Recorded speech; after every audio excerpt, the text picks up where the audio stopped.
An inquest into the death of a teenager on a family day out in Norfolk has recorded a verdict of accidental death. Zabi Asadi drowned 18 months ago in Whitlingham Broad. The Health and Safety Executive is to carry out further investigations. Zabi Asadi and his family had gone to the Little Broad at Whitlingham for a barbecue. A line of buoys was supposed to separate the deep water from the shallows, but there was a gap. Zabi and his friend Mataza had only recently learnt to swim and found themselves in deep water, entangled in the weeds. Zabi shouted for help before disappearing under the water. A family friend pulled Mataza to the shore. Zabi's body was retrieved 2 hours later. He was 15 and I loved him so much, and I still love him. I don't believe it.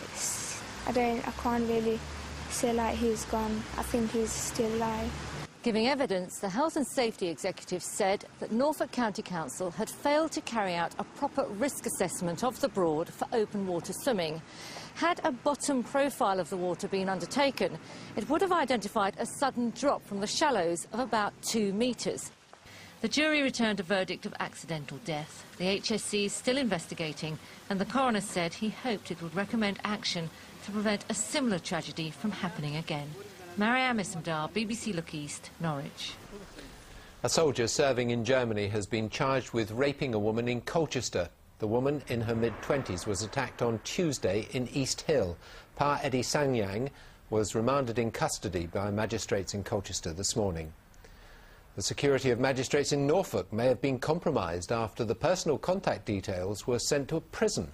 The magistrate's yearbook has both addresses and phone numbers. The latest edition was sent to a prison in Kent for printing. Look East has learned that letters of apology have been sent to every magistrate in the county. The inquest into the death of a patient who'd been treated by a doctor who'd just flown in from Germany has been told that procedures have been improved since the incident. The coroner was told that checks for language skills and competency were inadequate. David Gray died after being given a lethal dose of diamorphine, 10 times the normal amount. Today, his sons heard questions about the checking of overseas doctors. Just glad that it's coming out into the public domain now, but we knew of all these systematic faults for many months. The inquest heard how Dr Ubani had withdrawn an application to work for one primary care trust after they asked for more references. He'd applied to another in Cornwall, which did give him clearance, meaning he could work anywhere in England. The inquest heard that Dr Ubani had taken an English language test, but had only scored 6 when the general requirement was for 7. But the primary care trust, which allowed him to operate in this country, didn't have a policy of making sure that he'd taken a test because he was already an EU doctor. Today, Dr Jill Challoner from Cambridgeshire Community Services, seen on the left, gave evidence saying the company which provided the out-of-hours service had not given them cause for concern. Dr Ubani was charged with death by negligence over Mr Gray's death in Germany. He was given a 9-month suspended sentence. The inquest is due to end early next month. Emma Bohr, BBC Look East, Cambridgeshire. A fish and chip shop in Essex has been named one of the best in Britain. Scooby Snacks in Brightlingsea was a finalist in the annual competition to find the country's top chippy. The national title went to a fish and chip shop in Glasgow, but Scooby Snacks was the best in the southeast.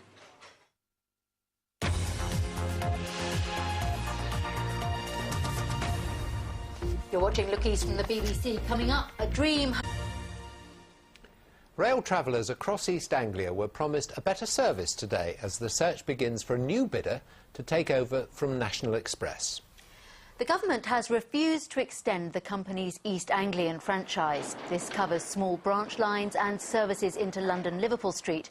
It says the new operator must deliver a first-class service when it takes over in April next year. Kim Riley has tonight's special report. It all started to go wrong for National Express when it handed back the East Coast mainline business to the government. It had bid too much and run out of cash. A new public company, East Coast, took over. The government took its revenge, refusing a 3-year extension to the East Anglia contract. Despite paying around £50 million a year for the contract, it's proved profitable for National Express. It doesn't want to lose it. Services are currently operating without delay. An all too rare announcement, according to some travellers. I'd just like to see the trains on time. That's the most important thing when you're travelling. I've had good service today. Fast, smooth, on time. We need change. We need change. We need somebody else to take it over and look after us. So you don't have any faith in National Express? Definitely not, no. Rail Minister Chris Mole visited key mainline stations today, raising the bar for companies wishing to bid. They must seek to provide faster journey times between London and Norwich, improve performance and reliability, minimum standards for catering, better CCTV coverage at stations and on trains, and more modern information systems. I think we're looking for every chance to improve.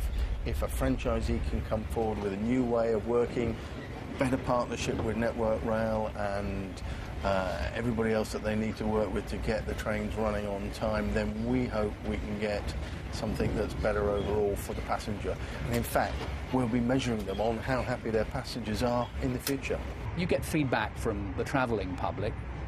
By and large, what do they say about the standard of service? It's not that happy, to be honest with you. You know, when we measure this across the country, it's better in some places than it is on this service.